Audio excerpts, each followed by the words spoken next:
বিশ্ববিদ্যালয় শিক্ষক কর্মকর্তা কর্মচারীদের কর্মবিরতির কারণে বিশ্ববিদ্যালয়ে অচল অবস্থার সৃষ্টি হয়েছে। বরিশাল বিশ্ববিদ্যালয় ক্যাম্পাস থেকে সর্বশেষ অবস্থা জানাচ্ছেন প্রতিনিধি মোহাম্মদ হুমায়ুন কবির।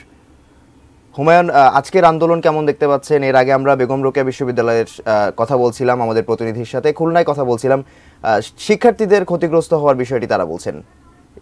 বরিশালে কেমন দেখতে পাচ্ছেন?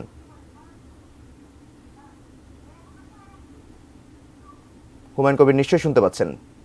হ্যাঁ, আপনি যেমনটা বলছিলেন যে অন্যান্য বিশ্ববিদ্যালয় নয়, বরিশাল বিশ্ববিদ্যালয়ের কর্মকর্তা কর্মচারী শিক্ষকরা এই পেনশন স্কিম প্রত্যাহারের দাবিতে তারা আন্দোলন করছে এবং আন্দোলনের কারণে অচলাবস্থার সৃষ্টি হয়েছে। এখানে ক্লাস বন্ধ রয়েছে, একাডেমিক যে কার্যক্রম সবকিছু বন্ধ রয়েছে।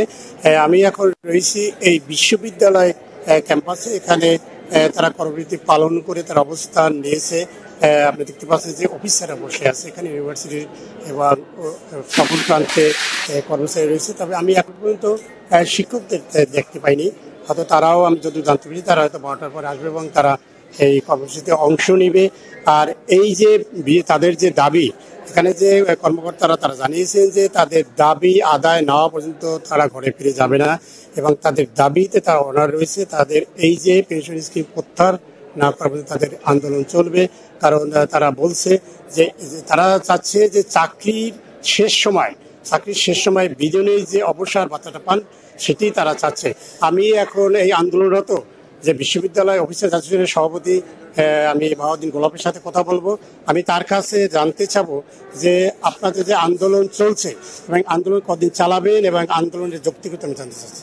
জি, আমরা মূলত এই যে সার্বজনীন পেনশন স্কিম সংক্রান্ত যে নীতিমালা এবং এই নীতিমালার উপর ভিত্তি করে শিক্ষা মন্ত্রণালয় যে প্রজ্ঞাপন জারি করেছেন, সেখানে পাবলিক বিশ্ববিদ্যালয়গুলোকে অন্তর্ভুক্ত করা হয়েছে, যেটি আমাদেরকে ব্যথিত করেছে, আমাদেরকে ক্ষুব্ধ করেছে। আমরা বর্তমান সরকারের নিকট আবেদন জানিয়েছিলাম যে এই নীতিমালা থেকে পাবলিক ইউনিভার্সিটিগুলোকে আলাদা করে রাখা হোক, অন্তত এই নীতিমালাটা এই প্রজ্ঞাপনটি প্রত্যাহার করা হোক।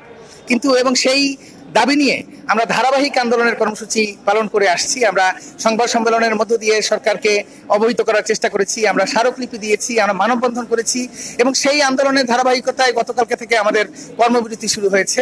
আমরা গতকাল থেকে আগামী বৃহস্পতিবার পর্যন্ত প্রতিদিন সকাল 9টা থেকে দুপুরে 1টা পর্যন্ত কর্মবিরতি পালন করব।